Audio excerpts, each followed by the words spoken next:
बिस्मिल्लाहिर्रहमानिर्रहीम। Today students I am going to discuss parallelism. Parallelism की जब हम बात करते हैं तो इसका ताल्लुक जो है वो कंजंक्शन के साथ है, या एक सेंटेंस के अंदर कोई चीजें जो हैं वो एक ऑर्डर में जो हैं वो लिखी जाएं, तो पैरेललिज्म का ताल्लुक उससे है। Balance of words, phrases and clauses in a sentence, कि वर्ड्स का, फ्रेजेस का या क्लॉजेस का एक फिक्रे के अंदर जो तवाज़ुन है उसको हम पैरेललिज्म कहते हैं। सबसे पहले जो पैरेललिज्म मैं डिस्कस करूंगा वो आपकी कोरिलेटिव कंजंक्शन से है, आइदर और, नाइदर नॉर, नॉट ओनली और बट आल्सो। आपकी कोरिलेटिव कंजंक्शन जो है वो सिर्फ ये तीन ही हैं कि जिसके हवाले से आप पैरेललिज्म देखेंगे। इसको सिंपल आप यूं समझ लें कि जितने कंटेंट्स आइदर के बाद हैं उतने कंटेंट्स और के बाद हैं। अगर आइदर के बाद एक वर्ड है तो फिर और के बाद भी एक वर्ड होगा। अगर आइदर के बाद एक पूरी फ्रेज है तो और के बाद भी फ्रेज है। कंप्लीट क्लॉज है आइदर के बाद तो और के बाद भी आपकी क्लॉज होगी। नाइदर के लिए भी वही फॉर्मूला है, नॉर के लिए भी, नॉट ओनली के लिए भी, बट ऑल्सो के लिए भी। यानी कि इनके अगर एक कंटेंट के बाद जो एलिमेंट्स यहां पे आते हैं वही एलिमेंट्स जो हैं वो बाद में भी आएंगे। एग्जाम्पल में जरा समझें इसको। फॉर एग्जाम्पल यहां पे एक स्टेटमेंट है, ही स्टडीज नाइदर बायो। अब यहां पे बायो इज ए नाउन, ठीक है ना, नॉर मैथ्स, तो ये आपका बैलेंस हो गया, पैरेलल स्ट्रक्चर हो गया। पैरेललिज्म का ताल्लुक जो है वो दर हकीकत स्ट्रक्चर से है, ठीक है। जब भी हम पैरेललिज्म की बात करेंगे तो वो बात हम स्ट्रक्चर के हवाले से करेंगे। He studies neither bio nor maths. अब आप देख लें कि नाइदर के बाद वन वर्ड, नॉर के बाद वन वर्ड, दो सब्जेक्ट्स के नाम हैं, तो he studies neither bio nor maths. लेकिन आप इस फिक्रे को मैं और लिख दूं, इसमें दूसरे स्ट्रक्चर के अंदाज से भी लिख सकते हैं। दिस इज कंसाइज स्ट्रक्चर और ये इलेबोरेटेड है। और ये जो इलेबोरेटेड स्ट्रक्चर है या इलेबोरेट स्ट्रक्चर है उसको आप देख लें कि अगर नाइदर के बाद एक पूरा स्टेटमेंट है तो नॉर के बाद भी एक पूरा स्टेटमेंट है। अब थोड़ी सी चेंज हम करेंगे। जब भी आप नाइदर सब्जेक्ट से पहले लिखें तो फिर स्टडीज ना लिखें, यहां पे हम करेंगे स्टडी। अब चूंकि ये ही है तो डज जो है वो यहां पे आ जाएगा। Neither does he study bio nor does he study maths. अब नाइदर के साथ आपने हेल्पिंग वर्ब लगाया, नॉर के साथ भी हेल्पिंग वर्ब लगा के आपने सब्जेक्ट लिखा। यहां पर भी स्टडी आया तो यहां पर भी स्टडी आया। अब जरा गौर करें इस सेंटेंस की तरफ, दिस वन, कि neither does he study bio nor does he study maths, तो ये आपने एक पैरेलल स्ट्रक्चर कर दिया। नाइदर जब भी सेंटेंस के शुरू में आएगा, नॉर जब भी सेंटेंस के शुरू में आएगा, तो हेल्पिंग वर्ब सब्जेक्ट से पहले लगाएंगे और ये आपके एडवर्ब ऑफ इंटेंसिटी के तौर पे भी फंक्शन करेंगे। Neither does he study bio nor does he study maths. बहुत सी जगहों पे आप पढ़ेंगे कि neither he studies bio nor he studies math, वो असल में आइदर के ही फार्मूले को जनरलाइज किया गया है। जो आपका राइट स्ट्रक्चर है वो ये है कि नाइदर जब भी आप सब्जेक्ट से पहले लगाएं, आई रिपीट कि नाइदर जब भी आप सब्जेक्ट से पहले लगाएं, your helping verb should take place before he. Same is the case nor does he study math, तो यहां पर डज मैंने पहले लिखा हुआ था, वहां पे आपको समझाने के लिए मैंने आपके सामने लिखा। Now come to the next. अब आइदर है, either both pronunciation are correct। अब either के बाद अगर आपने एशियन फूड तो और के बाद चाइनीज फूड, इसका मतलब यह है कि आपने लिखा कि he will eat, वो खाएगा, either एशियन फूड और चाइनीज फूड। अब यहां पर देखें कि either के बाद एक एडजेक्टिव और नाउन है, this is adjective and this is noun, तो और के बाद भी आपका एक अदद एडजेक्टिव है और एक अदद नाउन, तो स्ट्रक्चर हमारा पैरेलल है। फॉर एग्जाम्पल अगर मैं इस सेंटेंस को कुछ यूं लिख देता, जरा गौर करें, he will either eat Chinese food और एशियन फूड। सेंटेंस आपका गलत होता। क्यों गलत होता? कि ही will eat either Chinese food. अब आइदर के बाद आप देखें कि एक वर्ब है और साथ आपने एक अदद फूड भी लेट से हम लिख लेते हैं, either Chinese food, let's say this is a complete statement. तो आपने एक सेंटेंस लिखा, ही will eat either Chinese food, ठीक है, कि या वो चाइनीज फूड खाएगा, इसमें एक वर्ब है और एक चाइनीज फूड आपकी नाउन फ्रेज है, ठीक है ना, एनपी इसको हम बोलेंगे नाउन फ्रेज है। लेकिन और के बाद आपके पास सिर्फ नाउन फ्रेज है NP, where is verb, structure खराब हो गया। अब इस स्ट्रक्चर को सही तरीका क्या होगा कि हम और के बाद भी वर्ब लिखेंगे तो फिर आपका बैलेंस होगा, पैरेललिज्म होगा। तो करेक्शन हम इसकी यूं करेंगे कि और ईट एशियन फूड, और ईट एशियन फूड। नाउ आप देख सकते हैं कि आइदर के बाद 1 2 3 और के बाद भी 1 2 3, this is verb and this is NP noun phrase. Asian उसका एडजेक्टिव है और फूड नाउन है। तो लिहाजा हमने देखना है कि क्या स्ट्रक्चर पैरेलल है या नहीं। अब आप इधर आ जाएं, either he will study, he will eat, ठीक है ना, अबाउट एशियन फूड, इसमें अबाउट एशियन फूड, अबाउट में he will study about Asian food, और he will study about Chinese food. या वो चाइनीज फूड के बारे में पढ़ेगा या वो एशियन फूड के बारे में पढ़ेगा।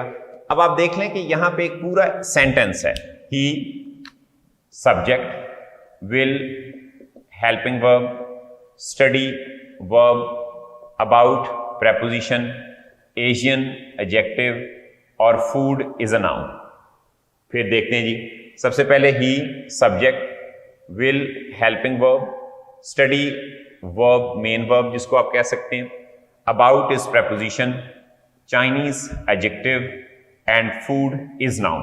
अब आप देख लें कि आइदर के बाद 1 2 3 4 5 6 कंटेंट्स हैं और के बाद भी 1 2 3 4 5 6 कंटेंट्स हैं। तो ये एक पैरेललिज्म हमने यहां पर ऑब्जर्व किया। Now come to not only but also. अब आप देखें कि नॉट ओनली के बाद आपने लिखा इंग्लिश, 1 नाउन, तो बट आल्सो के बाद भी आपने लिखा French. He speaks not only English but also French. But as well भी हो सकता है, बट इवन भी हो सकता है, बट टू भी हो सकता है और बट अकेला भी हो सकता है। अब दूसरी तरफ आ जाए, जब भी नॉट ओनली सेंटेंस के शुरू में लिखेंगे तो हेल्पिंग वर्ब आपने सब्जेक्ट से पहले लिखना, बिल्कुल वैसे ही जैसे आपने तो देखा था कि not only does he speak English. अब चूंकि डज शुरू में लगा दिया, but he also speaks French. But अकेला भी मैंने बोला कि आ सकता है, ऑल्सो के साथ भी आ सकता है, इवन के साथ भी आ सकता है। फर्क क्या है? फर्क यह है कि अगर नॉट ओनली आप फिक्रे के शुरू में लिखेंगे तो सिर्फ नॉट ओनली वाले सेंटेंस के हिस्से में आप हेल्पिंग वर्ब शुरू लिखेंगे। चूंकि नेगेटिव जो आपके एडवर्ब हैं, जब हम उनको सब्जेक्ट से पहले लगाते हैं तो वो एडवर्ब ऑफ इंटेंसिटी के तौर पे फंक्शन करते हैं और वो हेल्पिंग वर्ब भी अपने साथ सब्जेक्ट से पहले लेते हैं। बट चूंकि नेगेटिवली इतना फंक्शन नहीं करता, इसके लिए आपको डज शुरू में लिखने की जरूरत नहीं है। बट ही, सिर्फ फर्क यह है कि ऑल्सो इकट्ठा आप नहीं लिखेंगे, ऑल्सो को आप सब्जेक्ट के बाद लिख देंगे और ये आपका स्ट्रक्चर होगा। तो not only does he speak English but he also speaks French, ये आपका एक पैरेलल स्ट्रक्चर हो गया। इस स्ट्रक्चर को अब आप ऑब्जर्व करेंगे मुख्तलिफ जगहों पे। फॉर एग्जाम्पल, अगर ये मैं सेंटेंस यूं लिख देता, ही नॉट ओनली स्पीक्स इंग्लिश, और यहां पे मैं सिंपल लिख देता बट ऑल्सो, इसको मिटा देते हैं, बट ऑल्सो फ्रेंच, फिक्रा गलत हो जाता। क्यों गलत हो जाता? क्योंकि नॉट ओनली के बाद क्या आया है? ये नॉट ओनली आपका, और इसके बाद आपने लिखा है स्पीक्स इंग्लिश, ठीक है ना, इसके बाद आपने लिखा है स्पीक्स इंग्लिश। तो बट ऑल्सो के बाद क्या है? सिंपल फ्रेंच, गलत हो जाएगा, इसमें वर्ब मिसिंग है। करेक्शन क्या होगी? But also speaks French, but also speaks French. तो यहां तक आपने पैरेललिज्म जो है वो अंडरस्टैंड की कोरिलेटिव कंजंक्शन के हवाले से। अब नेक्स्ट डिस्कस करते हैं कि पैरेललिज्म हमें और किन किन जगहों पे जो है सेंटेंस के स्ट्रक्चर में ऑब्जर्व करनी है। नेक्स्ट स्टूडेंट, हमारा जो पैरेललिज्म है वो हमने मोर देन के हवाले से देखी। This is the most important element, more than. अगर मोर देन से पहले आपकी प्रेजेंट पार्टिसिपल है तो मोर देन के बाद भी प्रेजेंट पार्टिसिपल होनी चाहिए। एग्जांपल, ही लाइक्स रीडिंग या ड्राइविंग या सिंगिंग, कोई भी आपका आईएनजी वाली फॉर्म। मोर देन स्विमिंग, ठीक है ना, क्योंकि ड्राइविंग आया है तो यहां पर स्विमिंग आएगा। अगर आप टू स्विम लिखेंगे तो वो गलत होगा, it will be wrong. He likes driving more than swimming, ठीक है। टू के साथ कर सकते हैं। मोर देन आपके सामने। He intends to read more than to write. अब मोर देन से पहले क्या है? टू रीड, ठीक है। तो फिर मोर देन के बाद क्या आएगा? To write. अब यहां पे आप सिंपल राइट लिखोगे तो गलत होगा, राइटिंग लिखेंगे तो वो भी गलत होगा, क्योंकि पैरेललिज्म खराब हो जाएगी। उसके बाद है वर्ड्स इन ए लिस्ट। उनका भी पैरेलल स्ट्रक्चर हमने देखना है। वर्ब भी हो सकते हैं, नाउन भी हो सकते हैं, एडजेक्टिव्स भी हो सकते हैं। मिसाल के तौर पे, he loves to read, write, to speak and listen English. आमतौर पे तो हर वर्ब के साथ टू है, लेकिन वो एलिप्टिकल है, ठीक है ना। अब आपका यही टू रीड के लिए है, यही टू राइट के लिए है, यही टू स्पीक के लिए, तो आपको इस टू की जरूरत नहीं है, और यही टू जो है वो लिसन के लिए है। तो देयरफॉर आपको यहां पे टू लिखने की जरूरत नहीं थी। एक ही टू जो है वो बाकी वर्ब के लिए काफी होगा। या आप सबके साथ टू लगा दें, he loves to read, to write, to speak and to listen English. बार बार टू रिपीट करना रॉन्ग नहीं है, ये बात याद रखें, सिर्फ उसमें स्ट्रेस बढ़ जाता है। अगर आप एक नॉर्मल फ्लो में बात करते हैं तो फिर आप एक दफा टू लगाएं तो बाकी जो टू हैं वो एलिप्टिकल हो जाएंगे। उसका ये मतलब नहीं है कि ये बेयर इन्फिनिटिव्स हैं, they are not bare infinitives, they are इन्फिनिटिव्स।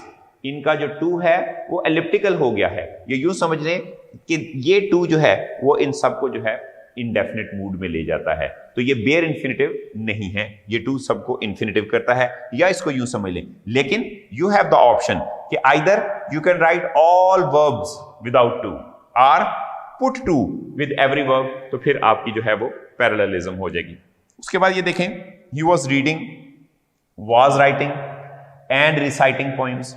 अब जब आप या तो लिखते हैं he was reading, was writing, was reciting poem, अब यहां पर भी वॉज रिपीट कर दें, स्ट्रेस बढ़ जाएगा। अगर आप स्ट्रेस नहीं बढ़ाना चाहते तो फिर आप इस वॉज को खत्म कर दें। आपका यही वॉज रीडिंग के लिए है, यही वॉज राइटिंग के लिए, और यही वॉज जो है ये रिसाइटिंग के लिए हो जाएगा। He was reading, writing and reciting poems. उसके बाद पैरेललिज्म जो है वो आपकी एंड के साथ है। एंड के साथ पैरेललिज्म, जैसा कि हमने उधर भी देखा, तकरीबन वही है कि he desires to help, to educate, to support. तो इसका मतलब यहां पर भी आपको क्या लिखना चाहिए था? टू लव, ताकि पैरेललिज्म हो जाए। द पुअर, स्ट्रेस करके आप बात कर रहे हैं। आमतौर पर ये रेट्रिक के लिए और रेटरी के लिए स्पीकर्स जो हैं बात का प्रेपोजिशन को, हेल्पिंग वर्ब्स को या इवन स्मॉल क्लॉजेस को रिपीट करते हैं। जिस तरह कि आपने आई हैव अ ड्रीम के अंदर जो है वो देखा होगा कि बहुत सी फ्रेजेस, क्लॉजेस जो है वो रिपीट की जा रही है। इसी तरह ही आप देखें कि ही हैज नेवर। अब ये तो आपका हो गया हेल्पिंग वर्ब, ये हो गया आपका एडवर्ब ऑफ निगेशन। तो where is the main verb? Will never help, हाँ ये ठीक है, ये आपका हेल्पिंग वर्ब, ये एडवर्ब ऑफ निगेशन और ये आपका मेन वर्ब हो गया। तो एंड से पहले आपने ये पूरी वर्ब फ्रेज मुकम्मल करनी है, फिर एंड के बाद जैसा कि ये वर्ब फ्रेज है, ऑब्जेक्ट तो बाद में आया, ऑब्जेक्ट तो सबके लिए है। तो इसका मतलब यहां पर आप लिखेंगे ही हैज नेवर, हेल्प का मामला चल रहा है तो हम यहां पे he has never helped and will never help me. ना उसने मेरी मदद की है ना वो मेरी मदद करेगा। उसमें आपको ऑब्जेक्ट रिपीट करने की जरूरत नहीं क्योंकि वो एंड में है।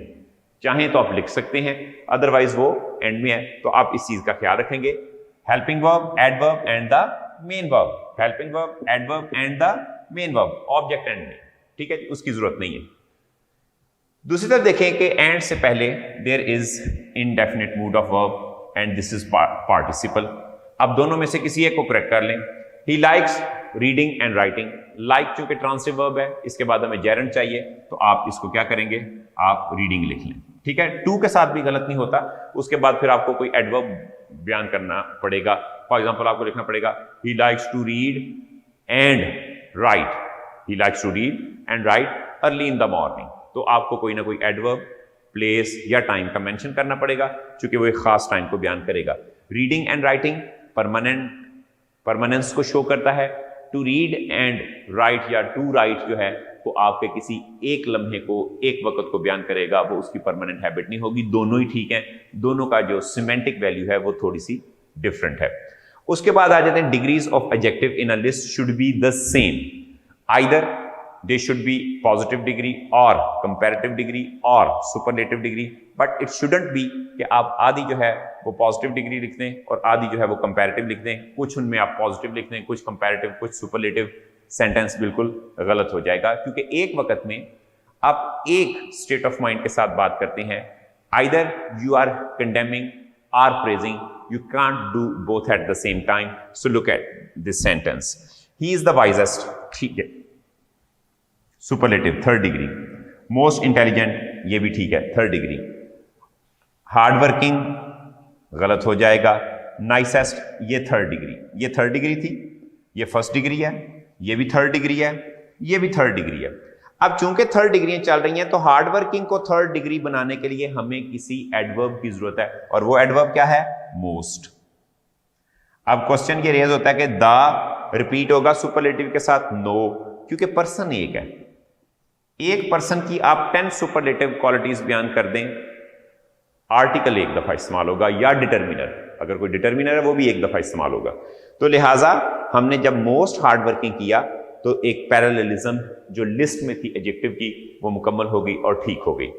उसके बाद कंपैरेटिव डिग्रियों के साथ भी ऐसा ही है कि शी इज क्लेवरर।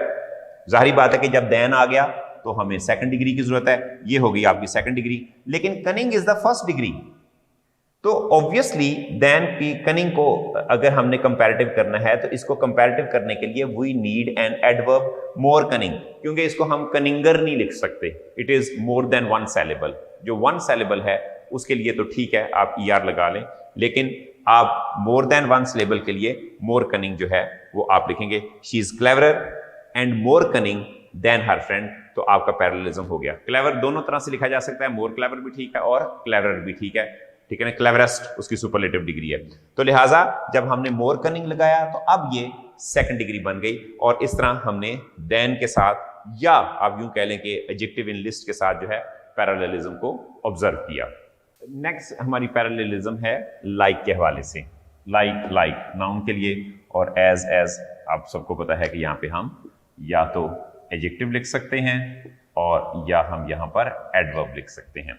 एग्जाम्पल है लाइक फादर लाइक सन, जैसा बाप वैसा बेटा। अब यहाँ पे आप एज लिखेंगे तो गलत हो जाएगा, लाइक फादर एज सन गलत हो जाएगा। दूसरी बात है कि जब भी आप लिखें he is as brave as a lion, ऐसा कभी ना लिखें कि he is as brave like a lion, गलत हो जाएगा। उसके बाद एंड और नॉर से अगर पहले नाउन है बाद में भी नाउन होना चाहिए। एंड नॉर और से पहले अगर एडजेक्टिव है तो बाद में भी एडजेक्टिव होना चाहिए।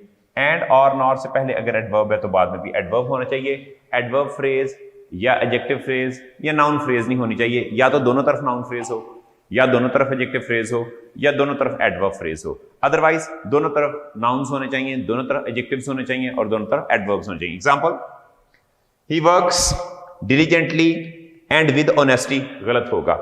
जब आपने ये एडवर्ब यूज किया वन वर्ड, तो फिर यहां पर भी आप एडवर्ब वन वर्ड यूज करेंगे, आप विद ऑनेस्टी का वर्ड आप यूज नहीं करेंगे।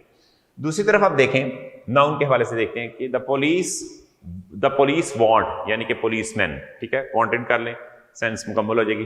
The police wanted the criminal dead or living his life.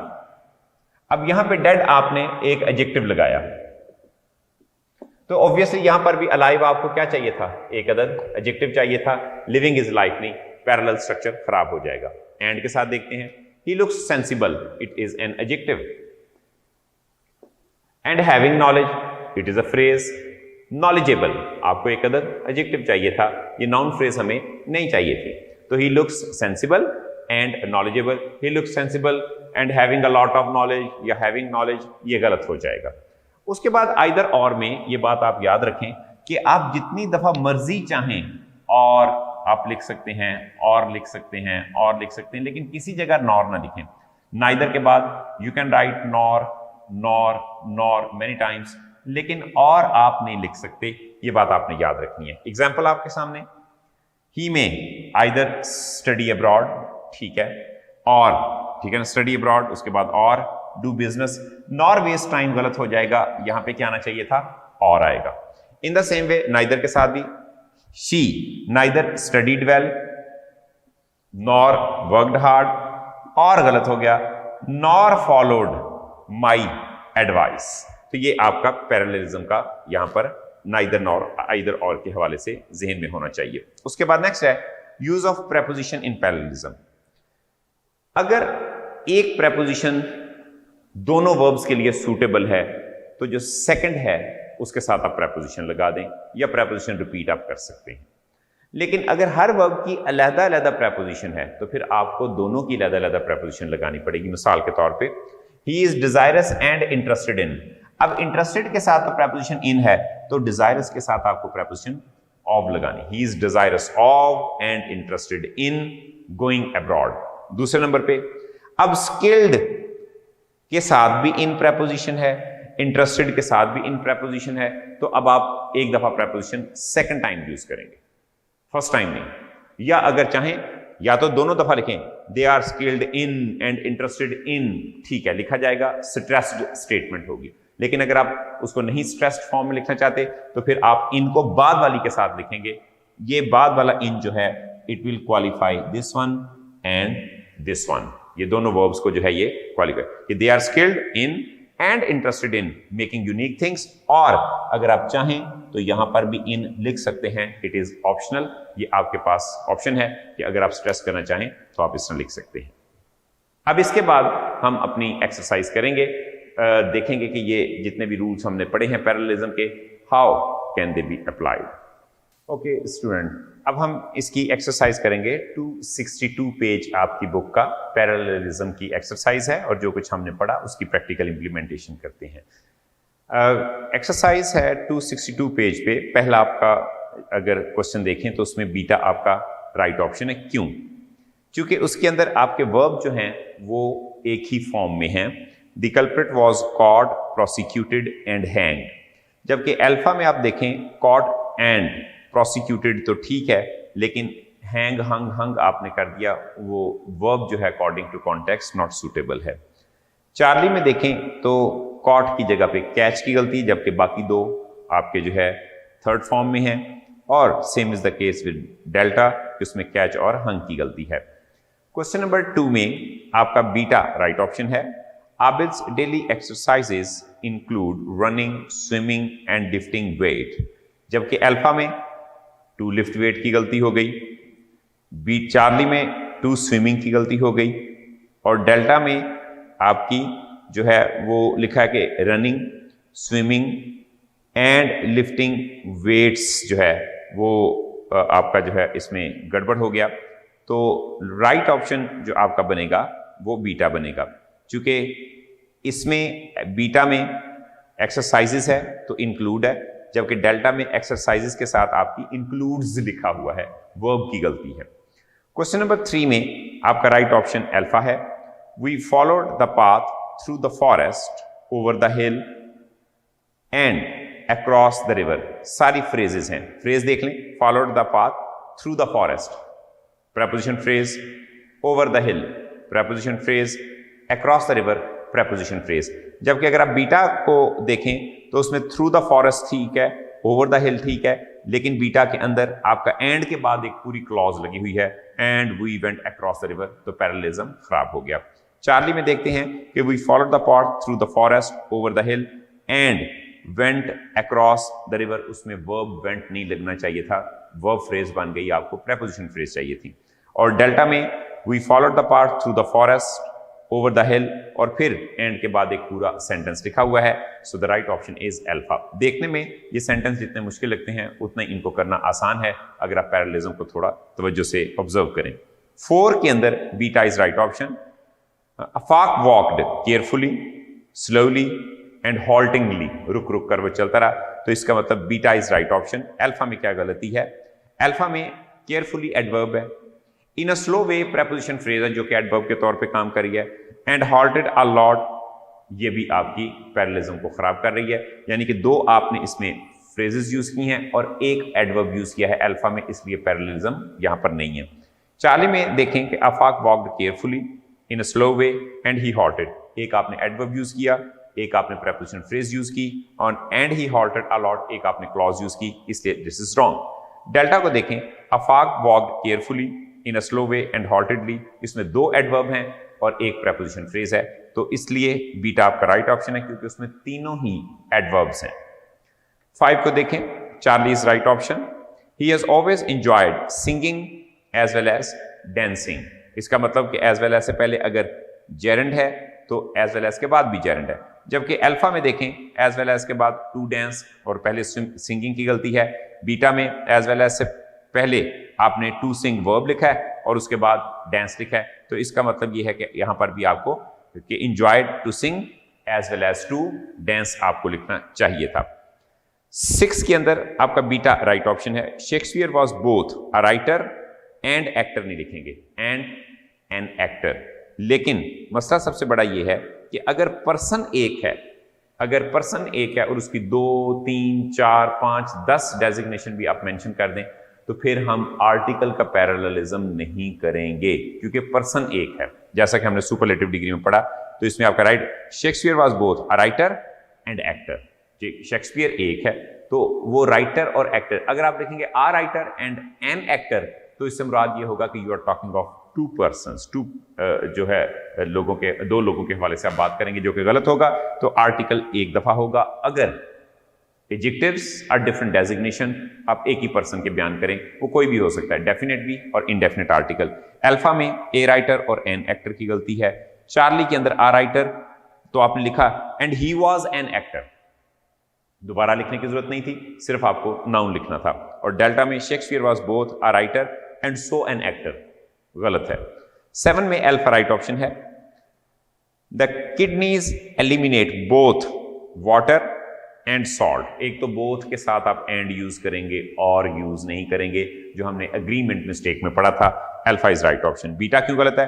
The kidneys both eliminate, अब आपने बोथ के बाद एलिमिनेट लिखा तो both eliminate water and salt नहीं होगा, eliminate both water and salt, यानी कि बोथ के बाद अगर नाउन है तो एंड के बाद भी नाउन आएगा।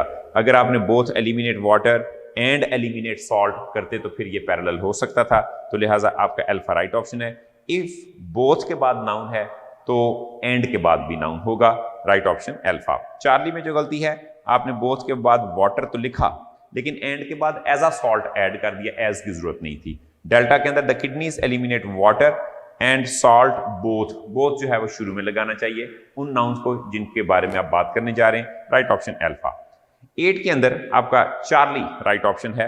अफाक्स motivation to succeed in this program seems to be greater than his sisters, यानी कि आपने कंपेयर करना है नाउन को नाउन के साथ, और जिस स्पीशी को आप कंपेयर कर रहे हैं डेफिनेटली उस जैसी ही स्पीशी के साथ आप उसको कंपेयर करेंगे। इंसान को चीज के साथ नहीं कंपेयर कर सकते, किसी चीज को इंसान के साथ नहीं कर सकते, तो लिहाजा पैरेललिज्म में यहां पर आप बात कर रहे हैं किसकी? सिस्टर की।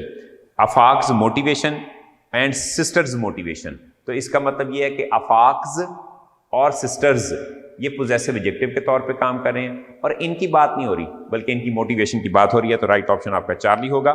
अल्फा में गलती देखते हैं, Afaq's motivation to succeed in this program seems to be greater than his sister, तो इसका मतलब you compared motivation with sister, इसलिए गलत हो गया। बीटा में देखते हैं, Afaq's motivation to succeed in this program seems to be greater that of his sister, तो फिर आप देन जब नहीं लगा रहे तो फिक्रा फिर भी गलत हो गया।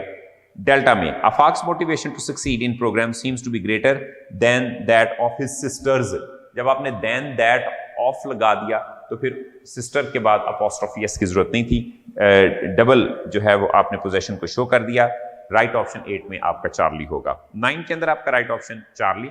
Either you will begin studying now or risk the following exam. अब यहाँ पे जो गिवन ऑप्शन में हमारे पास मिस्टेक्स हैं, मैं सबसे पहले आपको उनके साथ जिक्र करूं। क्वेश्चन नंबर 9 में अल्फा में देखें कि क्या गलती है। Either you will begin to study now or risk following exam, गलत है, क्योंकि आइदर के बाद there is a complete clause जिसमें एक सब्जेक्ट यू मौजूद है, तो इट मींस कि और के बाद भी एक पूरी क्लॉज होनी चाहिए। और जब आप आइदर के बाद एक पूरा क्लॉज लिखते हैं तो और के बाद भी क्लॉज लिखते हैं, तो और से पहले नॉर से पहले कॉमा भी मैंडेटरी है। तो यू मिसिंग था। बीटा में देखते हैं कि either you will begin to study now or risk to falling लिखा हुआ है, या रिस्क टू फॉल कर दें, रिस्क टू फेल कर दें, ठीक है। राइट ऑप्शन उस सूरत में हो सकता था कि will go to study now or risk to fail, तो फिर सही हो जाता। चार्ली क्यों सही है वो देखिए कि either you will begin studying now or risk failing the exam, क्योंकि और से पहले अगर आईएनजी फॉर्म है तो और के बाद भी ING form on both side gerund है, तो राइट ऑप्शन हो जाएगा। डेल्टा में देखते हैं कि either you will begin to studying लिखा हुआ है, तो और के बाद फिर टू फेलिंग जो है वो नहीं लिखा हुआ, और के बाद टू मिसिंग है, therefore Charlie is right option in question number 9। Question number 10, delta is right option. The college has space for a new computer lab but not for a faculty lounge, ठीक है, क्योंकि for a new computer lab and for a faculty lounge दो preposition phrases use हुई हैं, किससे पहले, but से पहले। एंड और बट से पहले पैरेललिज्म को ऑब्जर्व करना है, तो डेल्टा ऑप्शन सही होगा। अल्फा क्यों गलत है, देखिए कि the college has space for a new computer lab but not a faculty lounge, इसमें not for a faculty lounge, उसमें फॉर मिसिंग है अल्फा में। बीटा में भी देखें वही फॉर मिसिंग है, और चार्ली में जो है वो the college has space for a new computer lab but not for faculty lounge लिखा हुआ है, उसमें आर्टिकल ए मिसिंग है, not for a faculty lounge होना चाहिए, वो सही होता। 11 में देखें Charlie is right option. My friends never judged me by what I said और व्हाट आई डिड, इसका मतलब what I said and what I did, और से पहले जो है आपने लगाया तो बाद में भी व्हाट आई डिड, पैरेललिज्म होगा, तो राइट आपका ऑप्शन 11 में सी है। अल्फा क्यों गलत है। My friends never judged me bye my words और बट व्हाट आई डिड। अब यहां पर देखें कि और से पहले बाय माई वर्ड्स एक फ्रेज है और बाय व्हाट आई डिड एक अदद क्लॉज है, पैरेललिज्म नहीं हो सका। बीटा में देखें my friends never judged me what I said और व्हाट आई डिड, इसमें बाय मिसिंग है, बाय होना चाहिए था। डेल्टा में my friends never judged me bye my words और बाय व्हाट आई डिड, पहले आपने बाय माई वर्ड्स फ्रेज लगा दिया और के बाद बाय व्हाट आई डिड एक क्लॉज लगा दी, पैरेललिज्म नहीं है, क्योंकि दोनों तरफ ही या तो फ्रेजेस होनी चाहिए या दोनों तरफ क्लॉजेस होनी चाहिए, तो राइट ऑप्शन 11 में सी होगा। 12 में आपका right option delta. Would you prefer to go for a walk और टू स्टे इंडोर। अब प्रिफर तो आप के बाद जो आपने प्रेपोजिशन फ्रेज लगाई टू गो, तो इसका मतलब और के बाद भी टू स्टे आएगा। जब आप ऑप्शंस दे रहे हैं तो दोनों तरफ इक्विवेलेंस होनी चाहिए, तो दोनों तरफ प्रेपोजिशन फ्रेज होनी चाहिए। जबकि अल्फा को देखें कि would you prefer to go for a walk और टू स्टेइंग लिखा हुआ है, पहले आपने फर्स्ट फॉर्म लिखा और के बाद आईएनजी, गलत हो गया। बीटा में would you prefer to going कर दिया, would you prefer to going for a walk और टू स्टेइंग इंडोर्स, तो यहां पर टू और आईएनजी फॉर्म इकट्ठा नहीं आ सकता, दोनों तरफ मिस्टेक है। चार्ली में would you prefer going for a walk और टू स्टेइंग इंडोर्स, अब यहां पर पहले आपने गोइंग लिखा तो बाद में और के बाद भी टू ना लगाते और सिंपल स्टेइंग इंडोर्स कर देते तो फिक्रा ठीक होता। सो देयरफॉर 12 के अंदर आपका राइट ऑप्शन डेल्टा होगा। 13 में delta is right option. The protesters were gathering outside, एक एक्शन हो गया। हेल्ड साइंस, बिल्कुल ठीक। स्टार्टेड शाउटिंग लाउडली, बिल्कुल ठीक। And stop the speaker from being heard, तो आपके सेकंड फॉर्म्स यूज हो रही है, इसलिए आप बाकियों में भी देखें कि क्या इस तरह स्ट्रक्चर को फॉलो किया गया या नहीं। तो देखते हैं।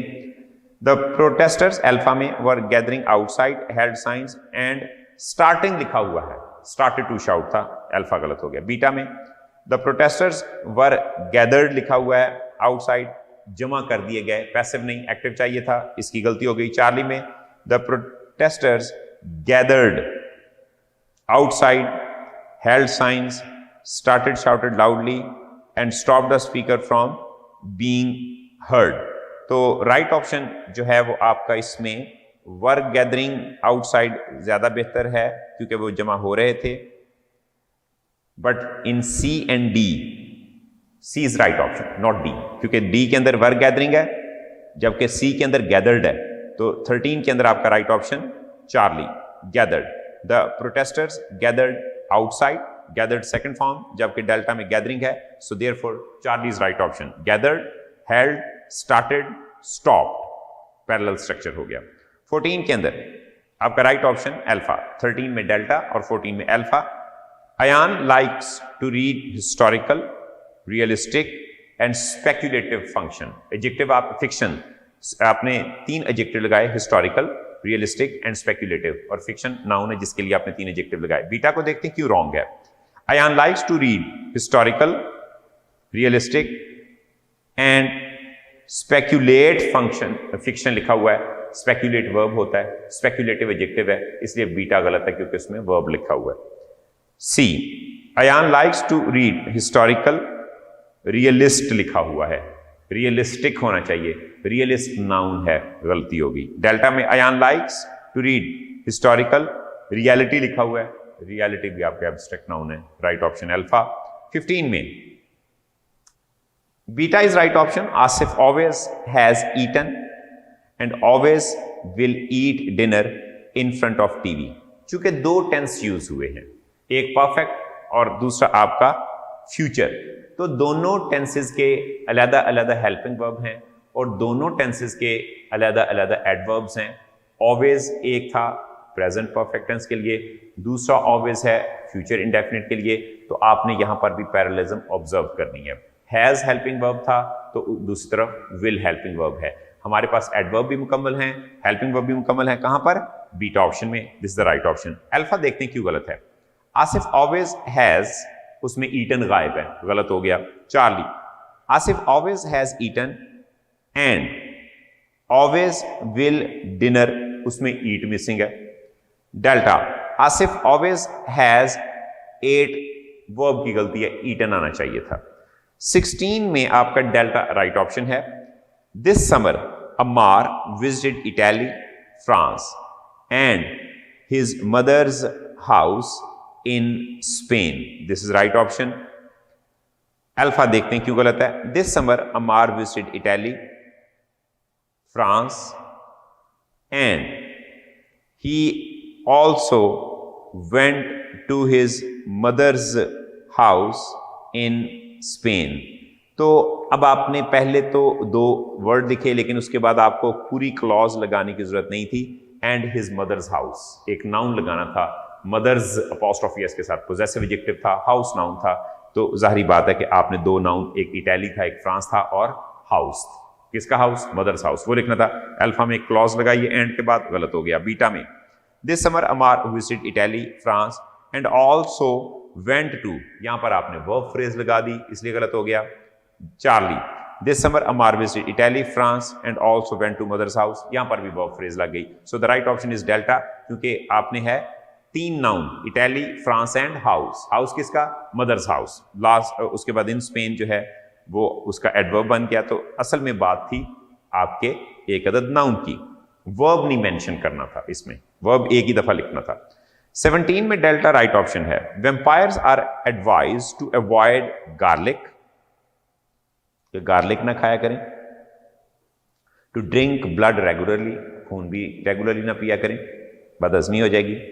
And to stay out of the sun, मैंने जैसे पहले कहा कि you can repeat 2 phrase, to लिख सकते हैं अगर आप स्ट्रेस करना चाहें, या बहुत ही कोई आप हिस्टोरिकल इवेंट या कोई स्टोरी रीगेलिंग कर रहे हो तो फिर आप कर सकते हैं। Delta is right option. तो इसमें देखते हैं कि बाकियों में क्या गड़बड़ है। Vampires are advised to avoid garlic, उसमें टू ड्रिंक होना चाहिए था, ड्रिंक मिसिंग है जी। बीटा में vampires are advised to avoid garlic, to drink blood regularly, और एंड के बाद टू स्टे लिखना था, सिंपल स्टे लिखा हुआ है। चार्ली में vampires are advise to avoid garlic, उसमें टू ड्रिंक ब्लड होना चाहिए था, टू मिसिंग है। So therefore preposition parallel phrase आपकी अवेलेबल है डेल्टा ऑप्शन में। 18 में delta is right option. Afaq not only enjoy singing but also likes playing. अब नॉट ओनली के बाद जैसा भी मैंने आपको बताया था कि अगर वर्ब और उसके बाद उसका ऑब्जेक्ट है तो बट आल्सो के बाद भी लाइक्स, वर्ब और प्लेइंग उसका ऑब्जेक्ट है। This is the right option. देखते हैं कि अल्फा बीटा सीटा क्यों गलत है। Afaq not only enjoy singing, उसमें बट ही गायब है, गलत। उसके बाद beta, Afaq not only enjoy singing but he too, he लगाने की जरूरत ही नहीं थी, आप तो उसके बाद क्लॉज नहीं लगाएंगे क्योंकि नॉट ओनली के बाद अगर वर्ब फ्रेज है तो बट आल्सो के बाद भी आप वर्ब फ्रेज लगा दें। Charlie, Afaq not only enjoy singing but also playing. अब यहां पे आप बट आल्सो प्लेइंग सिंपल नहीं आता है, एंजॉयज प्लेइंग आएगा, ठीक है ना, क्योंकि बात उसके एंजॉय की हो रही है कि enjoy singing and enjoys playing, तो एंजॉय की बात हो रही है। राइट ऑप्शन आपका जो है वो डेल्टा होगा, या एंजॉयज का वर्ड आना चाहिए था या लाइक्स का वर्ड आना चाहिए था। So delta is right option. उसके बाद 19 में देखें, delta is right option. She likes listening to music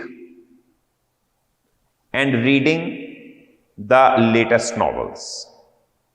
अब लिसन के साथ टू मैंडेटरी प्रेपोजिशन है, इसको तो हम नहीं खत्म कर सकते। इसका मतलब लिसनिंग टू म्यूजिक नाउन है और reading the latest novel noun है, तो इसका मतलब यह कि लिसनिंग और रीडिंग के बाद वी नीड नाउन्स। आगे पढ़ते हैं जी, अल्फा क्यों गलत है। She likes to listen to music, ठीक है, and reading the latest novels. अब इसमें जो मिस्टेक है वो अपेरेंटली तो कोई नहीं दिखाई दे रही, शी और लाइक्स दोनों ठीक हैं, लेकिन लाइक्स के बाद आईएनजी फॉर्म आना चाहिए। अल्फा में टू लिखा हुआ है, she likes to listen music and to read latest novel होता तो अल्फा ठीक हो जाता। बीटा में देखते हैं, she likes to listen to music and to reading नहीं होता, इसलिए गलत हो गया।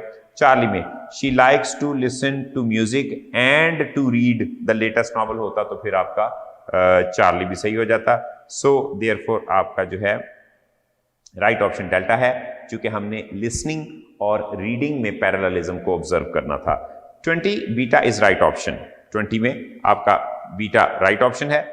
The new instructor was both enthusiastic and demanding. इसका मतलब बोथ के बाद आपने एडजेक्टिव लगाया, एंथुजियास्टिक एंड डिमांडिंग, तो ये दोनों एडजेक्टिव को रिप्रेजेंट करते हैं। Beta is right option. Alpha क्यों गलत है देखते हैं।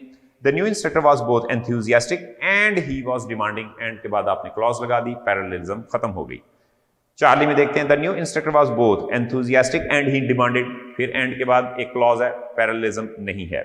डेल्टा में the instructor was both enthusiastic and she was demanding, again एक तरफ आप एक वर्ड लिख रहे हैं और एंड के बाद एक पूरा स्टेटमेंट लिख रहे हैं, तो देयरफॉर जो पैरेललिज्म है वो आपकी बीटा में मौजूद है। नेक्स्ट पेज नंबर 265 पे आप आ जाएं। क्वेश्चन हम स्टेटमेंट नंबर 1 पढ़ते हैं। You need to work quickly and decisively. Delta option इसमें आपका spot the error, delta option. Decisively लिखना था, डिसाइसिव नहीं आएगा क्योंकि एडवर्ब चाहिए ना, एडजेक्टिव नहीं चाहिए। दोनों तरफ एंड के दोनों तरफ एडवर्ब चाहिए, एंड में, और में, नॉर में, मोर देन में, आपने और बट में पैरेललिज्म को ऑब्जर्व करना है। This is not only just what I wanted but also, अब नॉट ओनली के बाद जस्ट है तो but also just what I needed, तो इसमें जो आपकी चार्ली है उसमें व्हाट से पहले आपको जस्ट लिखना चाहिए था, तो गलती सी की हो गई। या सिंपल अगर आप जस्ट को रिवाइज ना भी करें, सिंपल लिख दें कि this is not only just what I wanted but what I needed, दोबारा जस्ट की जरूरत भी नहीं थी, तो राइट ऑप्शन चार्ली। 3 में देखते हैं, in the parade the boy scouts presented the colours, the band was marching and the mayor road in A convertible. अब प्रॉब्लम इसमें सबसे बड़ी ये है डेल्टा के अंदर कि आप कह रहे हैं कि the scouts presented the colours, the band was marching and the mayor road A convertible, तो द मेयर वाज राइडिंग आना चाहिए था। राइट ऑप्शन जो है वो आपका डेल्टा बनेगा। रोड और कन्वर्टिबल पूरा अंडरलाइन होना चाहिए था। 4 the escaped criminal was wanted dead or to be alive गलत हो जाएगा, अलाइव, सिर्फ अलाइव आएगा, delta is right option. Mother was very busy gathering the laundry, dusting the furniture होना चाहिए था, Charlie option. Parallelism, easy come easy going गलत है, इजी कम इजी गो। अगर एक के बाद आपने इजी के बाद फर्स्ट फॉर्म तो इजी के बाद P first form, delta option. How you live your life is more important how do many millions you have, तो गलत हो जाएगा।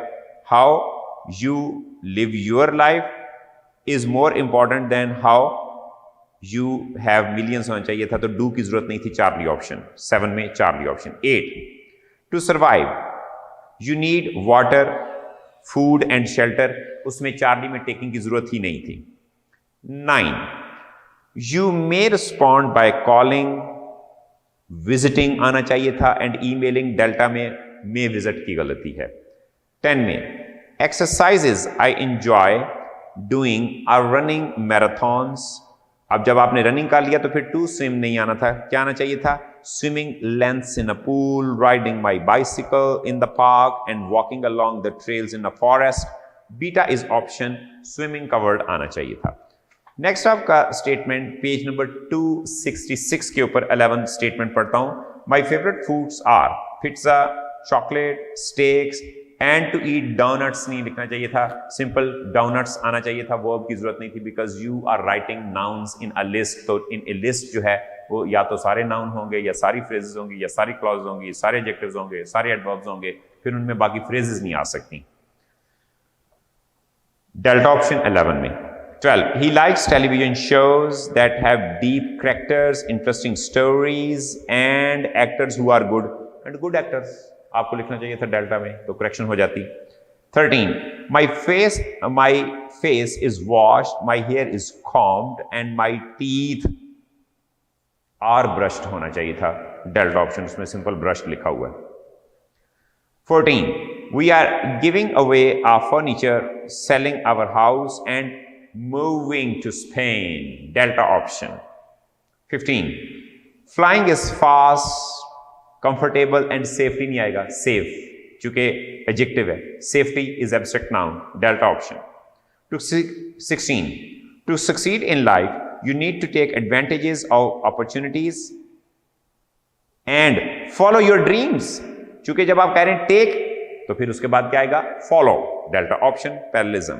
17 the problem was not in planning or developing but rather in production, तो Charlie option, planning और developing. इनके बाद 18 whether in class or at work or at home, Charlie में at home होना चाहिए था, at is missing. 19 vote for Imran because he is intelligent, cares नहीं होगा, केयरफुल या केयरिंग, कुछ एक एडजेक्टिव आप लगा दें, चार्ली ऑप्शन। अमारा wrote a poem while Iram watched, अगर आपने पहले पास्ट लिखा तो फिर वाइल के बाद भी पास्ट लिखेंगे, वॉच्ड टेलीविजन। 267 पेज पे स्पॉट द एरर, और ये स्टेटमेंट्स आपकी किताब में से ली गई हैं, और इसमें भी पैरेललिज्म का हमने ख्याल रखना है, खास तौर पे जो वर्ड्स या फ्रेजेस या क्लॉजेस इन लिस्ट होते हैं। सबसे पहला statement, I had seen the beauty of many white flowers, a few rock cliffs आना चाहिए था, क्योंकि आगे भी स्पीशीज है और ट्रीज हैं, तो इसका मतलब ये कि सारे नाउन जमा में हैं, तो फिर क्लिफ भी जमा में होना चाहिए था, तो नंबर 1 में बीटा आपका एरर है, एस लगेगा। Second statement, the daughter wove tapestries and sons played songs on the ancient flutes आना चाहिए था, इसमें फ्लूट लिखा हुआ है, क्योंकि उसके बाद पाइप्स हैं, सॉन्ग्स, पाइप्स, टेपेस्ट्रीज, तो इसका मतलब ये भी फ्लूट्स होना चाहिए, फिर एक बांसुरी नहीं होगी, Charlie option. But the question number 3, the American build town of cottage peach trees theatres, beta option, cottages होना चाहिए, जब पीच ट्रीज हैं, थिएटर्स हैं, तो फिर यहां पर भी कॉटेजेस होना चाहिए, beta option. 4 then she reach down pick the boy up by shirt front, shake गलत है, शुक हिम, सेकंड फॉर्म आना चाहिए था, ओवर जनरलाइज्ड मिस्टेक है, सी शुक आना चाहिए था। 5 by the time 2 or 3 people passed comma stop, turn to look and some stand watching नहीं आएगा, स्टूड वॉचिंग। डेल्टा ऑप्शन सारे आपके पास सेकंड होंगे, सेकंड फॉर्म में होंगे। 6 she drag the boy inside comma, alpha option inside के बाद कॉमा लगाना चाहिए, down a hall comma and in a large kitchenette furnish room at the rear of the house. तो अल्फा के बाद आपको कॉमा लगाना चाहिए था। 8 at the end of the market day the rich people of with vehicles of all kinds, cars, jigs, wagon लिखा हुआ है सी में, वैगन्स आना चाहिए, सी wagons. 9 and gentle applause broke out from every hand which he understood at once and the old bent form moves away लिखा हुआ है, moved away। पहले जब आपने understood लिखा तो डेफिनेटली यहां पर भी moved on away, delta option. Tense parallelism का मसला। 10 I wish to show you that what is good for camels is not good for poor old men and women लिखा हुआ है, women आना चाहिए था, डेल्टा ऑप्शन जमा के लिए। 11 the phone was ringing with the clamor of gong and they could see the laborers come pouring out of the compound, pointed at the hills and shouting new ka, pointing at the hills and shouting, C option 11। 12 but a clear blue with the pattern of insects whizzing this way and that across it, everything else, trees, building, bushes, earth was gone। यहां पर over generalisation हो गई, अर्थ एक ही है, उसको जमा नहीं हम कर सकते पैरेललिज्म के लिए कि अब तो सारे जमा में तो जमीनें कर दें, वो नहीं हो सकता बेटे, इधर एस खत्म कर दें, delta option. 13 with this faith we will be able to work together, to pray together, to struggle together, to go to jail together, Charlie option. Go के साथ टू मिसिंग है, Charlie option. 14 she open the trunk, took out the tin box and placed it, delta option। 15 up and down the main road there was an unending streams of cars, buses, tongas, उसमें टोंगा लिखा singular, क्योंकि जब आप कह रहे हैं cars, buses, bicycles तो फिर ये भी टोंगास होना चाहिए, beta option. 16 I improvised a sack, stuffed the books into it, put it over my shoulder and went down, delta option, went down, delta option। 17 he is an old chum of mine and felt my pulse, जारी बात है कि पहले past है तो दूसरा feels नहीं आएगा, felt आएगा, felt my pulse, beta option. 18 after that he sat down, wrote out a prescription and folded it up, beta option, पहले पास्ट है तो बाद में past. 19 indigenous equipment can produce big, faster, better, cheaper, जब आपने बाकी comparative है तो फिर ये भी बिगर होना चाहिए, alpha option, bigger, faster, better and cheaper results। 20 21 shrubs, 70 libraries, numerous bookshops, mosques and palaces, it acquired international fame and inspired awe, delta option, inspires लिखा हुआ है, जब पहले acquired है तो ये भी inspired होगा। So that was all about parallelism, हमने इसकी एक्सरसाइज भी की और आई होप कि आप इसको ऑब्जर्व करेंगे and I think this is the most important segment of all, क्योंकि लिखने में बाज़ का हम अनकॉन्शियसली इस तरह की मिस्टेक्स करते हैं या अनकॉन्शियसली हम उन चीज़ों पे फोकस नहीं करते और ये आपके लिए लाइफ में बाद में भी काम आती रहेंगी after your MD CAT. Thank you very much.